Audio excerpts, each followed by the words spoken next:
여러분은 중국 경제가 곧 붕괴한다는 연이은 뉴스 속에서도 여전히 겉으로는 멀쩡하게 잘 돌아가는 듯한 모순된 풍경을 보며 의아해 하신 적이 있습니까? 매일같이 중국의 위기를 알리는 보도가 쏟아지지만 막상 들여다보면 BYD 전기차는 날개 돋친 듯 팔리고 중국산 공산품은 전 세계를 휩쓸고 있습니다. 하지만 화려한 숫자와 통계 뒤에는 보이지 않는 진짜 위기가 숨어 있는데 그것은 바로 30년 전과는 확연히 다른 희망의 상실입니다. 30년 전 중국인들은 비록 가난했지만 눈빛만은 살아있었고 내일은 오늘보다 반드시 나아질 것이라는 강렬한 확신과 에너지가 있었습니다. 반면 지금의 중국은 겉으로는 비교할 수 없을 만큼 부유해졌지만 사람들의 마음속에는 앞으로 더 좋아질 수 있을까라는 깊은 불안만이 가득합니다. 부동산 가격은 폭락하고 청년들은 구직을 포기하며 물가는 계속해서 떨어지는 디플레이션의 공포가 사회 전반을 무겁게 짓누르고 있는 상황입니다. 이 모든 현상이 우리 한국과 무슨 상관이냐고 물으신다면 중국이 내부적으로 어려워질수록 그 여파는 우리 제조업에 치명적인 충격으로 다가옵니다. 중국 경제가 위축될수록 그들은 더 싸고 공격적으로 수출에 매달리게 되며 이는 필연적으로 한국의 수출 산업과 정면으로 충돌하기 때문입니다. 그래서 오늘 우리는 중국 경제가 정말 망해가고 있는 것인지 아니면 고통스러운 변신의 과정을 겪고 있는 것인지 확실하게 파헤쳐보려 합니다. 통계 수치상으로 중국의 GDP는 여전히 성장 그래프를 그리고 있고 도심의 거리에는 고급 승용차와 마천루가 즐비한 것이 사실입니다. 이런 외형적인 모습 때문에 어떤 이들은 중국의 위기가 과장되었다고 말하며 아직도 중국은 건재하고 잘 나가는 것 아니냐고 반문하기도 합니다. 하지만 현재 중국 경제를 관통하는 핵심은 객관적인 수치보다 사람들이 피부로 느끼는 체감 경기가 훨씬 더 심각하게 나쁘다는 점에 있습니다. 1990년대 중반 개혁개방의 물결이 일던 당시의 중국을 떠올려 보면 거리에는 낡은 건물과 자전거 행렬이 가득했고 평균 소득은 매우 낮았습니다. 지금과 같은 화려한 복합 쇼핑몰이나 명품 브랜드는 찾아보기 힘들었고 눈에 보이는 생활 수준은 분명 현재보다 훨씬 열악했습니다. 그러나 당시 중국 사회를 지배하던 정서는 희망이었으며 열심히 일하면 내일은 오늘보다 더 풍요로울 것이라는 믿음이 팽배해 있었습니다. 베이징의 허름한 식당에서 일하던 한 청년이 5년 후에는 내 가게를, 10년 후에는 프랜차이즈를 열 것이라며 눈을 반짝이던 일화가 이를 증명합니다. 비록 현재는 가난할지라도 부모 세대보다 자식 세대가 더 잘 살 것이라는 확신이 있었기에 그 시절은 희망의 성장기였습니다. 이제 시계를 돌려 2025년의 중국을 바라보면 고속철도가 전국을 연결하고 오지까지 통신망이 깔려 인프라 측면에서는 상전벽해를 이루었습니다. 숫자로 증명되는 객관적인 지표만 놓고 본다면 중국은 과거와 비교할 수 없을 정도로 눈부신 발전을 이룩한 것이 분명한 사실입니다. 하지만 역설적이게도 지금 중국인들의 마음속에는 미래에 대한 낙관 대신 이 문제를 과연 풀 수 있을까 하는 깊은 의구심이 자리 잡고 있습니다. 최근 중국의 한 온라인 커뮤니티에 올라온 30대 직장인의 한탄 섞인 글은 현재 중국 사회가 처한 딜레마를 적나라하게 보여줍니다. 부모님 세대는 월급이 100위안에서 10위안으로 폭등하는 시대를 살았지만 나는 8,000위안에서 7,000위안으로 깎이는 걸 목격하고 있다. 절대적인 소득 액수는 분명 과거보다 높아졌지만 개인이 체감하는 삶의 방향성은 성장이 아닌 정체 혹은 명백한 하락을 가리키고 있습니다. 경제적 어려움과 미래에 대한 비관이 겹치면서 중국 사회 전반의 희망 온도는 빙하기 수준으로 급격히 떨어져 버렸습니다. 경제학적으로 인간의 행복은 현재 소유한 부의 절대량보다 내 소득이 어제보다 얼마나 더 늘어났는가 하는 변화율에 좌우됩니다. 과거에는 가파른 상승 곡선 위에 있었기에 행복했지만 지금은 하락 곡선 위에 서 있기에 사람들은 더 큰 박탈감을 느끼는 것입니다. GDP 성장률이 5%라고 발표된들 내 월급 봉투가 얇아지고 내 집값이 떨어지는 상황에서 통계 수치는 아무런 위로가 되지 못합니다. 이것이 바로 오늘 이야기의 핵심 전제입니다. 중국은 지금 수치상의 위기가 아니라 마음속에 희망이 증발해버린 심리적 공황 상태입니다. 그렇다면 이 거대한 불안감의 실체는 무엇일까요? 단순히 기분 탓이 아니라 그 뒤에는 무시무시한 구조적 뇌관들이 도사리고 있습니다. 가장 먼저 터진 뇌관은 부동산입니다. 전문가들은 중국 부동산 시장이 정상화되는데 최소 5년에서 길게는 10년이 걸릴 것으로 전망합니다. 5년에서 10년이라는 시간은 단순한 경기 침체를 넘어 시장의 근간이 무너지는 구조적 붕괴가 진행 중임을 의미하는 경고입니다. 한국도 부동산 비중이 높지만 중국은 가계 자산의 무려 70%가 부동산에 묶여 있어 그 충격파의 위력이 차원이 다릅니다. 중국인에게 집은 단순한 주거 공간을 넘어 재테크의 전부였고 결혼의 필수 자격증이었으며 사회적 성공을 증명하는 트로피였습니다. 하지만 영원히 오를 것 같았던 집값이 하락하자 무리하게 대출을 받아 집을 샀던 사람들의 삶부터 송두리째 흔들리고 있습니다. 월급은 줄어드는데 집값은 떨어지고 이자는 갚아야 하니 결국 버티지 못하고 집을 은행에 넘기는 비명소리가 곳곳에서 들립니다. 은행은 넘어온 담보 물건을 현금화하기 위해 시장 가격보다 훨씬 낮은 헐값의 경매로 던지기 시작했습니다. 이런 급매물이 시장에 쏟아지면 정상적으로 집을 팔려던 일반 매도자들조차 울며 겨자 먹기로 가격을 낮출 수밖에 없습니다. 옆집이 헐값에 팔리는데 내 집만 비싸게 팔 수는 없기에 전체 시장 가격이 바닥 모르고 추락하는 악순환의 고리가 형성된 것입니다. 실제로 이선 도시의 500만 위안짜리 아파트가 2년 만에 300만 위안으로 폭락해도 팔리지 않는 것이 지금 중국의 냉혹한 현실입니다. 더 무서운 것은 부동산 불패 신화라는 믿음 자체가 깨졌다는 사실이며 이는 공포를 넘어선 체념을 불러오고 있습니다. 부동산의 몰락은 단순히 집주인들의 손해로 끝나지 않고 건설업과 연관된 철강, 시멘트, 유리산업까지 연쇄적으로 무너뜨립니다. 건설 현장이 멈추면 일용직 노동자의 일자리가 사라지고 자재 공장이 멈추면 제조업 노동자들이 거리로 내몰리는 거대한 도미노 현상입니다. 이제 시선을 일자리 시장으로 돌려보면 일하려는 사람은 넘쳐나는데 양질의 일자리는 씨가 마른 기형적인 수급 불균형이 목격됩니다. 여기서 말하는 양질의 일자리란 안정적인 소득과 복지, 그리고 미래가 보장된 자리지만 중국 경제의 엔진이 식으면서 급격히 증발하고 있습니다. 한때 중국 청년들의 꿈이자 희망이었던 알리바바나 텐센트 같은 거대 테크 기업들마저 생존을 위해 대규모 구조조정을 단행하는 실정입니다. 선택지가 사라진 구직자들은 월급을 깎아서라도 일하겠다며 울며 겨자 먹기로 몸값을 낮추는 치킨 게임에 내몰리고 있습니다.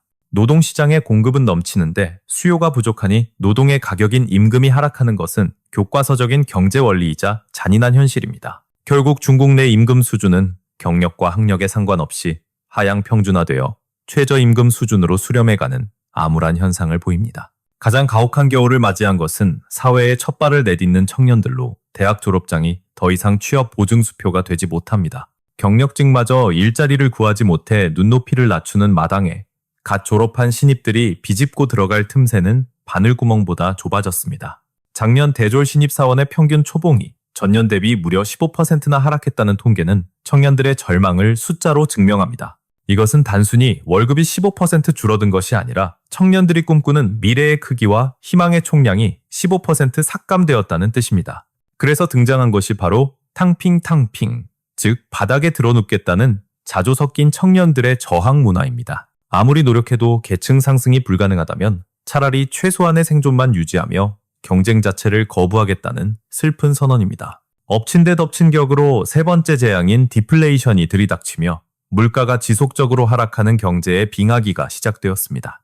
얼핏 물건값이 싸지면 좋은 것 아니냐고 반문할 수 있지만 경제학자들이 인플레이션보다 더 공포스러워하는 것이 바로 디플레이션입니다. 디플레이션은 소비자가 지갑을 닫게 만들고 기업의 이익을 감소시키며 결국 경제 전체를 동사하게 만드는 죽음의 소용돌이입니다. 오늘 안 사도 내일이면 더 싸질 텐데 왜 지금 사? 라는 심리가 확산되면 소비는 실종되고 재고는 산더미처럼 쌓입니다. 물건이 안 팔리니 기업은 가격을 더 내리고 수익이 주니 고용을 줄이고 소득이 준 사람들은 지갑을 더 닫는 악순환입니다. 지금 중국은 막대한 생산 설비는 그대로인데 팔 곳이 사라진 공급 과잉과 수요 절벽의 샌드위치 상황에 갇혀 있습니다. 내수 시장에서 물건을 팔 곳을 잃은 중국 기업들이 선택한 생존 전략은 결국 해외로 눈을 돌려 밀어내기식 수출을 감행하는 것입니다. 우리가 세상에서 가장 싸게 만들 수 있다는 자신감을 무기로 중국은 재고를 헐값에 전 세계 시장으로 쏟아내고 있습니다. 그 결과 중국 내부에서는 물가가 하락하는 디플레이션이,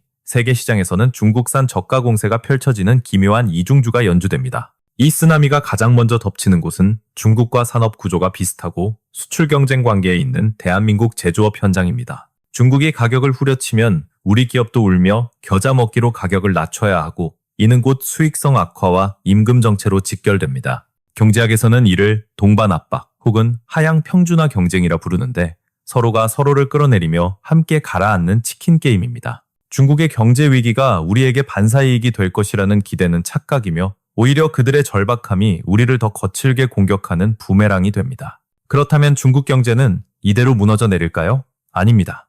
그들은 위기 속에서 생존을 위해 필사적인 체질 개선을 시도하고 있습니다. BYD나 샤오미 같은 기업들을 보면 수익성은 예전만 못하지만 압도적인 물량 공세로 시장 점유율은 오히려 늘려가고 있습니다. 사실 이는 중국만의 문제가 아니라 삼성, 애플, 테슬라 등 전 세계 제조기업들이 공통적으로 겪고 있는 글로벌 격변기의 진통입니다. 결국 승패는 이 고통스러운 조정기를 누가 더 잘 견디고 누가 더 빠르게 적응하느냐에 달려 있습니다.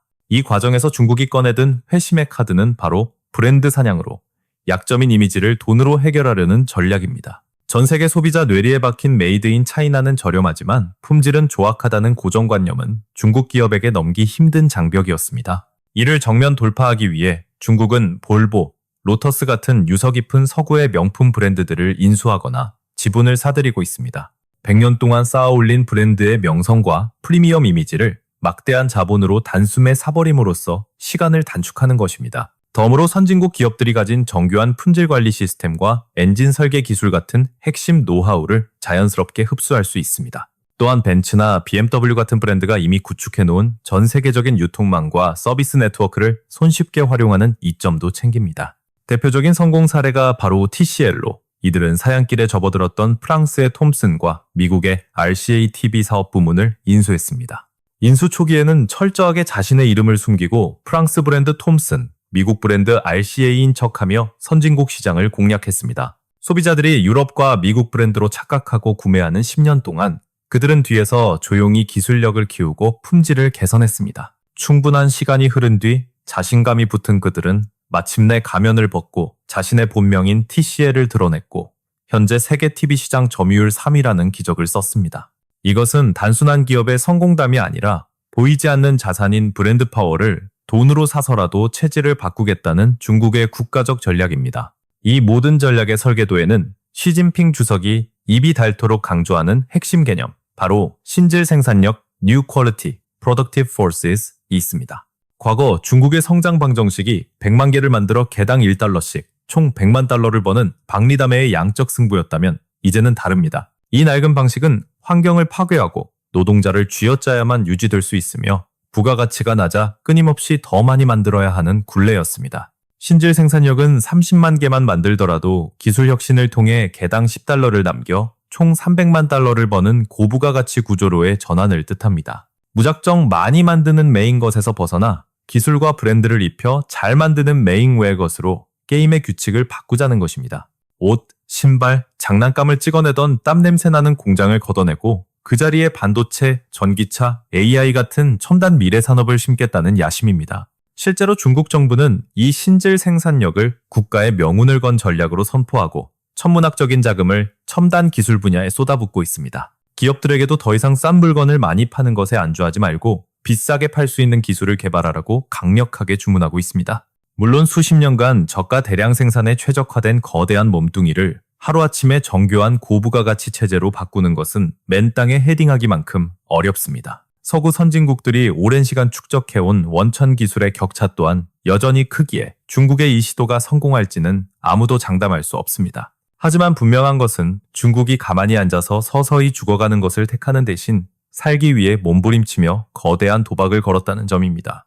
지금 중국은 수출 중심의 경제에서 내수와 고부가가치 중심의 경제로 배의 키를 완전히 돌리는 대전환의 폭풍우 속에 있습니다. 지난 40년 동안 중국을 먹여 살린 것은 전 세계의 공장으로서 값싼 물건을 미국, 유럽, 한국에 수출하는 단순하고 강력한 모델이었습니다. 그러나 미국이 주도하는 디커플링 탈동조화과 디리스킹 위험 회피 정책으로 인해 이 든든했던 수출길이 좁아지고 있습니다. 안보 위협을 느낀 미국은 의도적으로 중국산 제품을 배제하고 있으며 유럽 또한 중국산 전기차에 고율 관세를 매기며 문을 걸어 잠그고 있습니다. 팬데믹을 겪으며 공급망의 쏠림 현상에 놀란 글로벌 기업들은 중국을 떠나 베트남, 인도, 멕시코로 생산기지를 옮기는 추세입니다. 더 이상 예전처럼 해외에 물건을 무제한으로 내다 팔 수 없게 된 중국에게 남은 선택지는 단 하나, 바로 내수시장 강화입니다. 수출이 막힌다면 14억 인구라는 거대한 내수시장에서라도 비싼 물건을 팔아 이익을 내야만 경제가 굴러갈 수 있기 때문입니다.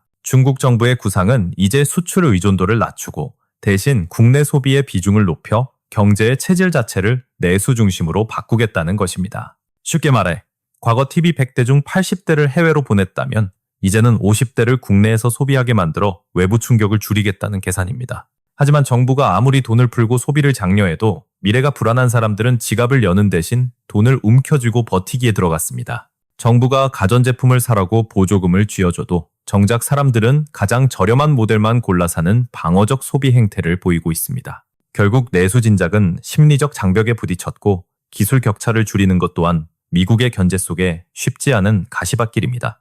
이처럼 중국의 경제 전환 실험은 성공과 실패의 갈림길에 서 있지만 중요한 건 이것이 우리에게 강 건너 불구경이 아니라는 사실입니다. 반도체, 자동차, 배터리, 조선 등 우리가 먹고 사는 핵심 주력 산업은 놀랍게도 중국의 육성 산업과 거의 완벽하게 겹치고 있습니다. 중국이 내수 부진을 만회하기 위해 재고를 밀어내고 기술력을 높일수록 글로벌 시장에서 우리 기업은 가장 강력한 적과 마주해야 합니다. 현대차는 BYD의 저가 공세와 싸워야 하고 LG와 삼성은 CATL 배터리와 치킨 게임을 벌여야 하는 전면전 상황입니다. 중국이 가격을 낮추고 품질을 높이며 공격해올 때 우리가 똑같이 가격 경쟁으로 맞불을 놓는 것은 자멸하는 길입니다. 규모의 경제에서 중국을 이길 수 없다면 우리는 그들이 쉽게 따라오지 못할 초격차의 영역으로 도망쳐야 합니다. 단순히 물건을 잘 만드는 단계를 넘어 대체 불가능한 브랜드 가치와 독보적인 하이엔드 기술력으로 승부수를 띄워야 합니다. 메모리 반도체에서 기술 장벽을 더 높이고 자율주행 소프트웨어 역량을 키우며 메이드 인 코리아의 프리미엄을 지켜내야 합니다. 또한 제조업의 전장을 넘어 중국이 자본으로도 쉽게 베낄 수 없는 문화와 콘텐츠 영역으로 전선을 넓히는 유연함도 필요합니다. BTS나 오징어 게임 같은 K 콘텐츠는 중국이 아무리 공장을 돌려도 찍어낼 수 없는 우리만의 고유한 무기이기 때문입니다. 결론적으로 중국 경제는 지금 양적 성장이라는 낡은 옷을 벗고 질적 성장이라는 새 옷으로 갈아입는 고통스러운 탈피 중입니다. 그들의 실험이 성공하든 실패하든 거대한 이웃의 몸부림은 우리 경제에 강력한 파도를 일으킬 수밖에 없는 운명입니다. 우리는 중국이 망한다며 비웃거나 혹은 두려워만 할 것이 아니라 그들의 변화를 냉정하게 직시하고 우리의 좌표를 다시 찍어야 합니다. 중국이 어디로 가느냐보다 더 중요한 질문은 이 거대한 격변의 파도 속에서 과연 우리는 어디로 나아갈 것인가입니다. 위기와 기회가 동시에 휘몰아치는 지금 여러분은 한국 경제가 어떤 길을 선택해야 한다고 생각하십니까?